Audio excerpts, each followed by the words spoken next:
On parlait de ton kiff pour les US, qui est très développé. D'où ça vient et pourquoi c'est aussi important? Ça vient de mon grand frère qui, très jeune, m'a initié donc, à toute la culture US, que ce soit par le basket, par le hip-hop, par les films, par les vêtements. Donc très vite, j'ai baigné là-dedans. Et puis même, je pense que le fait aussi de venir de province et d'un petit village te fait avoir des envies, des rêves de grandeur. C'est pas le cas de tout le monde. Hein. Il y en a qui adorent, détestent le truc, qui aiment bien être dans leur truc. C'est ça. Et moi, je pense que j'avais ce truc de je suis pas à ma place. Je devrais être en Alabama avec tous mes métis sûrs. Et en fait, j'étais juste dans ce truc de je rêvais en fait. Tu vois. T'avais le truc du poster des États-Unis dans ta chambre. Alors, de rappeurs, basketteurs.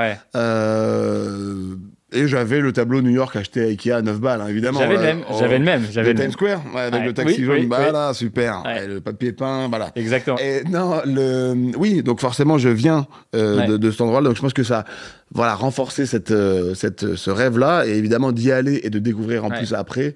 Voilà. Et puis, on faisait d'une génération. Toi, t'es de quelle année? 97. Ok, moi, 93. Et du coup, on a grandi avec forcément les MTV, tu vois, les Disney Channel aussi.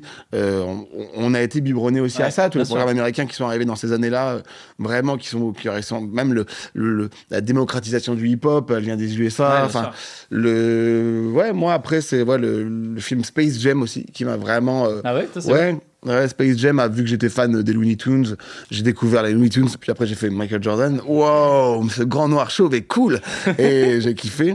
Et donc à partir de là, ça s'est pas arrêté. Et je pense que Mac Walter est un peu un hommage à ça, mais pas une. Et c'est pour ça c'est une certaine Amérique. C'est pas une Amérique actuelle. Je pense que c'est vraiment une Amérique entre dans les années 90-2000 quoi, qui moi m'a vraiment matrixé à fond. Mais c'est là où il y a un. Tu vois, moi-même j'ai ce truc où enfin tu vois, j'ai quand même toujours cette fascination pour les États-Unis, ce truc-là. Et je l'avais quand j'étais petit et je l'ai encore aujourd'hui bizarrement. Bien sûr. Mais quand je m'auto-analyse, il y a une part de moi qui est en mode pourquoi est-ce que j'ai encore cet intérêt pour les États-Unis alors que factuellement. T'es conscient que... Ouais, c'est bizarre dit comme ça, mais c'est pas le pays le plus sûr, c'est pas le pays le plus sympa, le plus beau. Alors, il y a des magnifiques paysages, il y a des magnifiques trucs, mais il y a plein d'endroits magnifiques dans le monde.